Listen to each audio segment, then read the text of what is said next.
बिस्मिल्लाहिर्रहमानिर्रहीम, अस्सलाम वालेकुम। मैं हूं ईसा नकवी। आज हफ्ता 20 मई है। इस वीडियो में एक इंतहाई अहम और बड़ी खबर आपके सामने रखूंगा और अपने इम्पैक्ट के एतबार से ये खबर बहुत बड़ी है। आने वाले दिनों में इस किस्म की डेवलपमेंट्स, क्योंकि अब मामलात जिस समत में चलते हुए दिखाई दे रहे हैं, तो ये खबर हो या इससे मिलती जुलती डेवलपमेंट्स हों, वो पीडीएम सरकार के लिए, शहबाज शरीफ की हुकूमत के लिए बड़ी मुश्किल खड़ी करने वाले हैं। और जो कुछ पाकिस्तान तहरीक इंसाफ के ख़िलाफ़ पाकिस्तान में हो रहा है, इसको जारी रखना तकरीबन नामुमकिन हो जाएगा। इसको सस्टेन नहीं किया जा सकता। ये बात मैं पहले कह चुका था कि आलमी रद्द-ए-अमल आएगा। वो आलमी रद्द-ए-अमल आना शुरू हो गया। एक ख़त लिखा गया अमरीकी कांग्रेसमैन की तरफ से अमरीका के वज़ीर ख़ारजा एंटनी ब्लिंकन को, और उसमें जो कुछ पाकिस्तान में हो रहा है 9 मई के बाद, उसका तज़किरा किया गया। पाकिस्तान में आज़ादी इज़हार राय पर पाबंदियों के हवाले से बात की गई। जो खौफ की फ़ज़ा कायम है उसके ऊपर बात की गई। पाकिस्तान में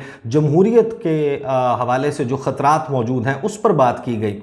ये भी एक ख़त है जिसका मैं तज़किरा कर रहा हूँ, लेकिन ये ख़त अपनी नौइयत में, अपने सब्सटेंस में बहुत मुख्तलिफ है उस ख़त से जो अमेरिका में लिखा गया है। इस ख़त में जो लैंग्वेज है, जो जिस बुनियाद पर यह ख़त लिखा गया है, वो बहुत मैटर करता है। कनाडा जो है, वहाँ पर आपको मालूम है कि पाकिस्तान का एक बड़ा वाइब्रेंट किस्म का डायस्पोरा मौजूद है। कनाडा के 16 मेंबर्स ऑफ द पार्लियामेंट, जो कि पाक कनाडा फ्रेंडशिप ग्रुप का हिस्सा हैं, उन्होंने कनाडा के वज़ीर आज़म जस्टिन ट्रूडो को ये ख़त लिखा है। लेकिन इस ख़त में जो बात है उससे आप अंदाज़ा लगा सकेंगे कि अब मामलात कहाँ जा रहे हैं। पाकिस्तान तहरीक इंसाफ के हवाले से एक क्रैकडाउन चल रहा है। 9 मई के वाक़यात, मैं बारहा ये बात कह चुका हूँ कि उनकी कोई जस्टिफिकेशन नहीं है। सियासत में तशद्दुद का अंसर गालिब आ जाए तो फिर सियासी जमातें जो हैं वो दागदार हो जाती हैं, उनकी तहरीक दागदार हो जाती है, और फिर ज़ाहिर है कि उसकी बुनियाद के ऊपर जो उनके हवाले से एक नरम गोशा होता है वो ख़त्म होता है। जो लोग इन कार्रवाइयों में मुलव्वस थे उनके ख़िलाफ़ जो है वो कार्रवाई होनी चाहिए, कानून के मुताबिक होनी चाहिए, और जो लोग मुलव्वस हैं इसमें उनको कानून के मुताबिक और कानून में उस जुर्म की नौइयत के एतबार से दर्ज जो सज़ाएँ हैं वो सज़ाएँ दी जानी चाहिए।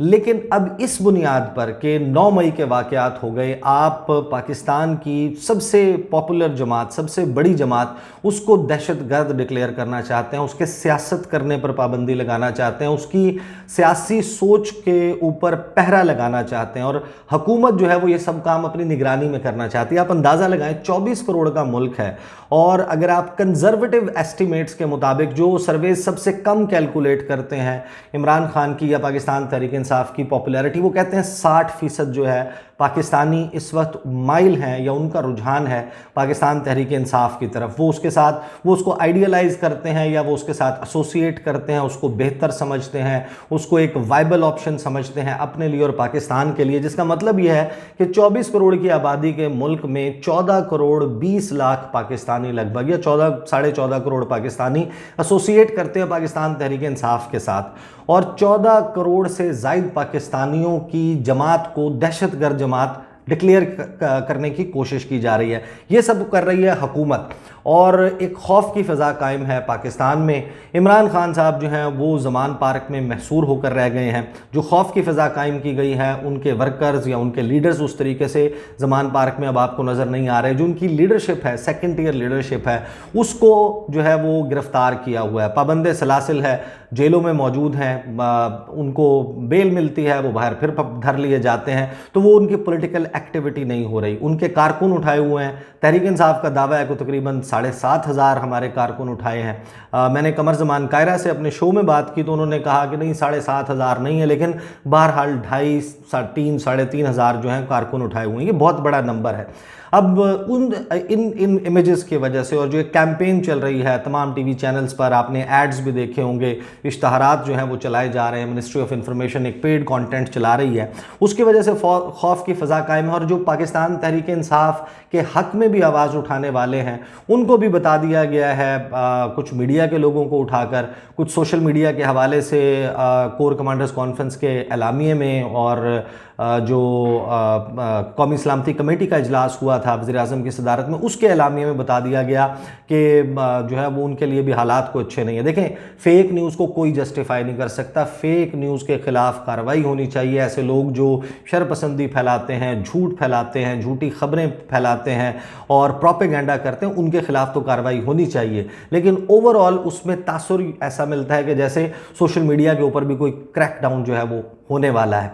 अब इस सारे माहौल में पाकिस्तान में तो तहरीक इंसाफ जो है उसकी एक्टिविटीज़ आपको बिल्कुल ऐसा नज़र आता है कि जैसे बिल्कुल ख़त्म हो गई हैं। लेकिन फिर है पाकिस्तान तहरीक इंसाफ की वो सपोर्ट जो पाकिस्तान की सरहदों से बाहर मौजूद है, जहाँ पर हमारी एजेंसीज़ का, जहाँ पर हमारे लॉ इन्फोर्समेंट एजेंसीज़ का, जहाँ पर हमारे कानून नाफिज करने वाले इदारे, हुकूमत, उनका असर व रसूख मौजूद नहीं है, उनकी जुरिस्डिक्शन में वो इलाके नहीं आते। वो है पाकिस्तान का डायस्पोरा। अब पाकिस्तान के जो ओवरसीज़ पाकिस्तानीज़ हैं पूरी दुनिया में मौजूद हैं, वो कितने इन्फ्लुएंशियल हैं उसका आपको अंदाज़ा होगा इस लेटर से, जो अब लेटर लिखा गया है। और शायद लोगों को लगे कि ये कोई छोटी डेवलपमेंट है। मैं फॉरेन अफेयर्स कवर करता हूँ, ये जो कुछ हो रहा है ना, इसमें मैं आपको ये बता सकता हूँ कि ये मामला अगर इसी डगर पर चला तो फिर बहुत बड़ी मुश्किल हो जाएगी। और हुकूमत का क्या है, हुकूमत के लिए नहीं, हमारे लिए मुश्किल हो जाएगी, पाकिस्तान के लिए मुश्किल हो जाएगी। हमारा जो तासुर कायम हो रहा है ना पूरी दुनिया में, उसका आप अंदाज़ा इस लेटर से भी लगा लेंगे, और पूरी दुनिया इस वक्त पाकिस्तान को कैसे देख रही है।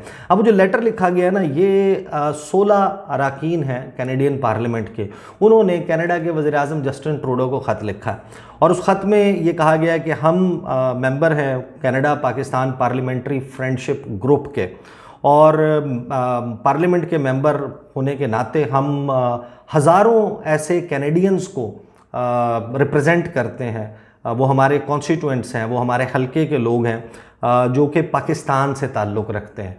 फिर इसमें कहा गया कि हम ये लेटर हमारा इस लेटर के लिखने का मकसद ये है कि हम जो कुछ पाकिस्तान में अनफोल्ड हो रहा है, जो सिचुएशन पाकिस्तान में सामने आ रही है, उस पर अपना जो है वो सख्त और शदीद तहफ़्फ़ुज़ात का इजहार करना चाहते हैं। पार्लियामेंटेरियंस के तौर पे ये हमारी मुश्तरका ज़िम्मेदारी है, और ये हमारा इस्तेहकाक है कि हम अपने इलाके के लोगों के आवाज़ बने, और अपने इलाके के लोगों की आवाज़ जो है वो आप तक पहुंचाएं, और उसके मुताबिक आप एक्शन लें।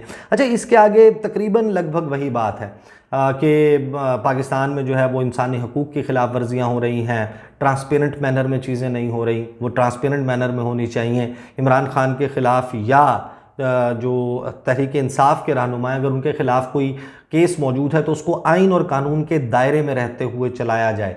जो वायलेंस है उससे हर किसी को गुरेज करना चाहिए, लेकिन उसकी बुनियाद पर आम शहरियों के जो सिविल एंड पॉलिटिकल राइट्स हैं, जो उनके सियासी हुकूक हैं, उनको सलब नहीं किया जा सकता।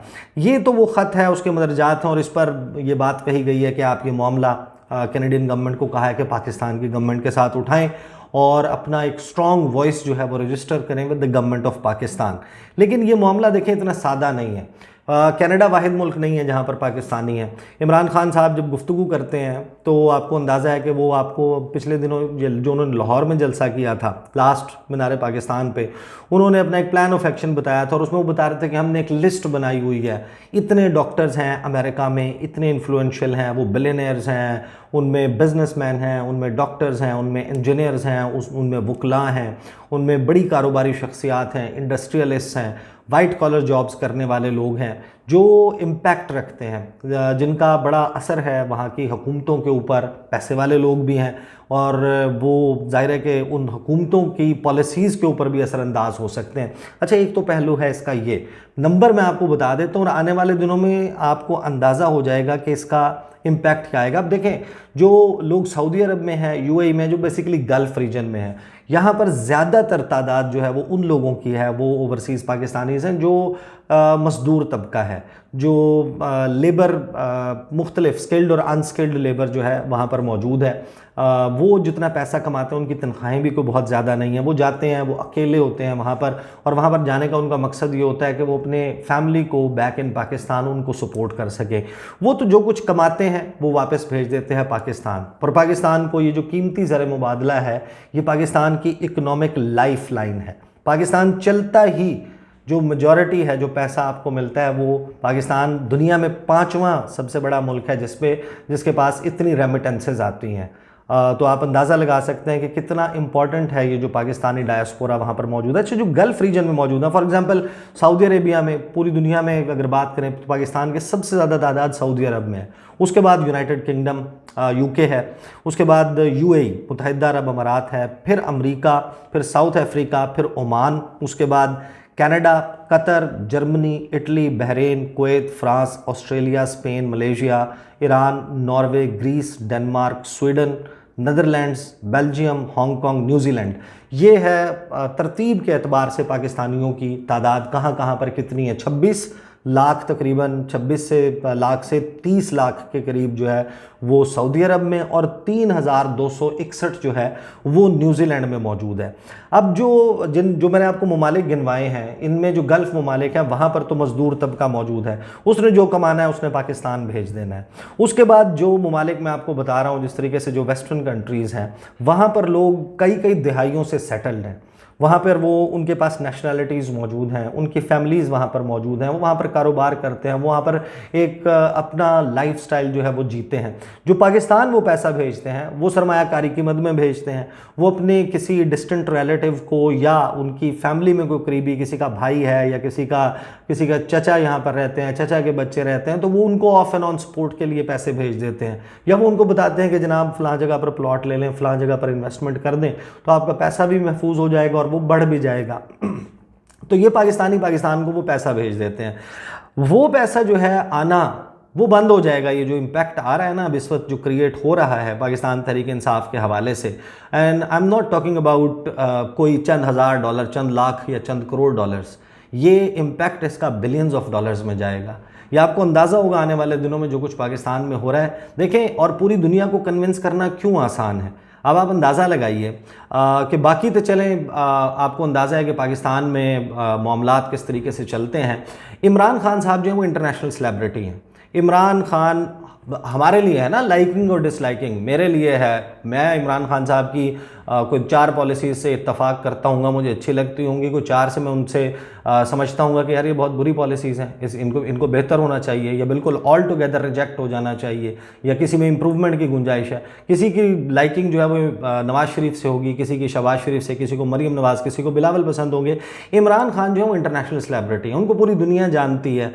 अब तो जो कुछ इमरान खान के साथ हो रहा है वो ख़बर बनाता है बाहर, और बहुत सारे लोग ये सवाल करते होंगे ना कि ये वही शख्स नहीं है जो भी अक़वाम मुत्तहिदा में खड़े होकर कह रहा था कि मुसलमान दहशतगर्द नहीं होते, ये इस्लामोफोबिया, इसके हवाले से एक दिन मनाया जाना चाहिए, मुसलमान को दहशतगर्द के साथ जोड़ना ये दुरुस्त नहीं है। तो इसके तो अपने मुल्क में ये कैसे हो गया कि 100 दहशतगर्दी के मुकदमे इस पर जो है वो कटे हुए हैं। फिर शाह महमूद कुरैशी का केस आप देखें, शाह महमूद कुरैशी जो हैं उनसे एक अंडरटेकिंग मांगी गई है कि आप जो है वो तशद्दुद पर नहीं उकसाएंगे और आप एहतजाज की कॉल नहीं देंगे लोगों को। अब एक बंदा जो फॉरेन मिनिस्टर रहा है, बतौर फॉरेन मिनिस्टर वो 4-4.25 साल दुनिया के कौन से फॉरेन मिनिस्टर से नहीं मिले, और कितने फॉरेन मिनिस्टर्स हैं जो इस वक्त मुख्तलिफ ममालिक में अभी भी फॉरेन मिनिस्टर्स हैं जो शाह महमूद कुरैशी के साथ मिलते रहे हैं। अब उनको बाकी तो ठीक है, गवर्नमेंट चली गई, उनको ये पता चलेगा कि वो बड़ा सॉफ्ट स्पोकन सा, धीमा धीमा सा बोलता हुआ शाह महमूद कुरैशी, उसको जेल में डाला हुआ है, और उसको इसलिए नहीं बाहर आने दे रहे, कोर्ट के अहकामात भी आ गए, उनको सिर्फ इसलिए नहीं बाहर आने दिया जा रहा कि वो वाइस चेयरमैन होने के बावजूद रहते हुए भी अपने सिविल और पॉलिटिकल राइट्स नहीं इस्तेमाल कर सकते, वो एहतजाज नहीं कर सकते, वो आवाज़ नहीं बुलंद कर सकते, वो पॉलिटिक्स नहीं कर सकते बेसिकली। और फिर एक केस है शीरी मज़ारी साहिबा का, जो ह्यूमन राइट्स मिनिस्टर थी, 3 मरतबा उनको गिरफ़्तार किया गया, अदालत ने उनको छोड़ने का कहा, फिर पकड़ लिया, फिर छोड़ने का कहा, फिर पकड़ लिया, फिर छोड़ने का कहा, फिर पकड़ लिया। और जो अंडरटेकिंग्स मांगी जा रही हैं, तो आप अंदाज़ा लगाएं कि जो ह्यूमन राइट्स मिनिस्टर पाकिस्तान की रही, वो जो अक़वाम मुत्तहिदा ह्यूमन राइट्स काउंसिल है वहाँ पर वो तकारीर करती थी, वो ह्यूमन राइट्स वॉच, मुख्तलिफ इंसानी हकूक़ के काम करने वाली इंटरनेशनल NGOs उनके साथ इंटरेक्ट करती थी। पाकिस्तान के हवाले से, ह्यूमन राइट्स के हवाले से उनको लोग जानते हैं। उस वक्त ज़ाहिर है कि पाकिस्तान के जो उस वक्त इंसानी हकूक़ की खिलाफ वर्जियाँ थी, उसमें कुछ लोग उनको विलन भी समझते होंगे, लेकिन जब वो आज देखेंगे कि वही ह्यूमन राइट्स मिनिस्टर कुछ 65-70 साल की औरत, उसके साथ पाकिस्तान में क्या हो रहा है, तो फिर आपको अंदाज़ा है कि उसका क्या इम्पैक्ट आएगा। एक हल्का सा मैं आपको नंबर बता दूं, ये 2016 का डाटा है, 2016 का डाटा है, और ये वेबसाइट भी मैं आपको कोट कर देता हूँ, माइग्रेंट रिसोर्स सेंटर mrc.gov.pk, इसके डाटा के मुताबिक साल 2016 में पाकिस्तान की जो रेमिटेंसेस थी, पाकिस्तान में जो टोटल गैर मुल्की ज़र मुबादला पाकिस्तानियों ने भेजा, वो 19.3 अरब डॉलर था। अभी कोई 30 बिलियन डॉलर जो है वो क्रॉस कर गया था जब खान साहब का दौर था। अब थोड़ा सा डिप आया इनके आने के बाद। इसमें जो डेटा बताया गया है कि सबसे ज़्यादा तो जाहिर है कि क्योंकि सऊदी अरब में बहुत बड़ी तादाद है पाकिस्तानियों की, सऊदी अरब से सबसे ज़्यादा जो है वो तकरीबन 5.8 अरब डॉलर। लेकिन उसके बाद आप सेकंड नंबर पे देखें तो यूएई है, वो 5.7 है। फिर स्टार्ट होता है पाकिस्तान के लिए मसला। तीसरे नंबर पे है यूनाइटेड किंगडम, चौथे नंबर पे है अमेरिका, पाँचवें नंबर पे कुवैत है, छठे नंबर पे कनाडा है। ये वो मुल्क जहाँ से 16 एमपीज़ जो हैं वो कहते हैं कि हम तो इलेक्ट ही इनके सर पे होते हैं, ये हमारे कॉन्स्टिट्यूएंट्स हैं, ये हमारे हलकों में हमें वोट डालते हैं, इन्होंने हमें मुंतखब किया है और इनकी वरी है, ये हमें बता रहे हैं। तो जो अपनी वरी बता रहे हैं, अपने मेंबर पार्लियामेंट को मजबूर कर रहे हैं कि आप ख़त लिखो जस्टिन ट्रूडो को, तो वो ये जो मिलियंस ऑफ डॉलर्स, तकरीबन $500 बिलियन से ज़्यादा रकम 2016 में, तो अब आप अंदाज़ा लगा लें कि अब ये तकरीबन डबल हो चुकी होगी। तो 1 अरब डॉलर के करीब जो लोग पैसे भेजते थे, if they cut it down by half, तो आपके पास $500 मिलियन बच जाता है जो कनाडा से आता है। तो ये आप अंदाज़ा लगा सकते हैं कि ये कितना बड़ा मसला जो है वो बन सकता है हुकूमत के लिए। उसके बाद फिर सिंगापुर है, फिर कतर है, फिर ओमान है, फिर बहरीन है, फिर स्पेन है, फिर इटली है, फिर जर्मनी है, फिर ऑस्ट्रेलिया है, और फिर इंटरेस्टिंगली अफ़गानिस्तान इसमें लिखा हुआ है। तो ये जो बिलियंस ऑफ डॉलर्स पाकिस्तान को आते हैं, ये भी मसला बनाएंगे। और इंटरनेशनली ये जब एक ट्रेंड चल पड़ेगा कि कनाडा के जनाब ओवरसीज़ पाकिस्तानीज़ ने, और उसमें भी जो पीटीआई, ज़ाहिर है कि ओवरऑल अगर आप अंदाज़ा लगाएं तो ये सबको मालूम है, ये पीडीएम को ख़ुद भी मालूम है कि वो 80-85% पाकिस्तान से बाहर रहने वाला पीडीएम को पसंद नहीं करता, वो इमरान खान को पसंद करता है, वो वोट भी इमरान खान को डालना चाहता है। इसीलिए ओवरसीज़ पाकिस्तानी इसका वोट जो है वो उसका हक नहीं देने दिया गया। बड़ी उसके ऊपर आपको पता है कि उलझने थी, इनको मसाइल थे। तो ये जब सिलसिला चल निकलेगा तो ये फिर रेप्लिकेट करेगा, फिर अमेरिका में लोग यही काम करेंगे, यूरोप के मुख्तलिफ ममालिक में ये काम करेंगे, और ये तहरीक इंसाफ के लिए शायद एक ही सुख का सांस है। पाकिस्तान में तो उनके ऊपर बड़े हालात ख़राब हैं, और इमरान खान जो है उनकी गेम, अभी बहुत सारे लोगों ने ट्रेंड भी चलाए, game is over, Imran Khan की गेम ख़त्म हो गई। खान साहब को मेरा ख्याल है कि इतना हल्का नहीं लेना चाहिए। ये जो खेल स्टार्ट हुआ है, ये खान साहब के लिए जो है वो एक अब तुर्प का पत्ता बन सकता है मेरे ख्याल में। लेट्स सी कि ये सारे मामलात कैसे चलते हैं। बातचीत का सिलसिला इस पर जारी रहेगा। इंशाल्लाह अगली वीडियो में मुलाकात होगी। मुझे इजाज़त दीजिए। अल्लाह हाफ़िज़।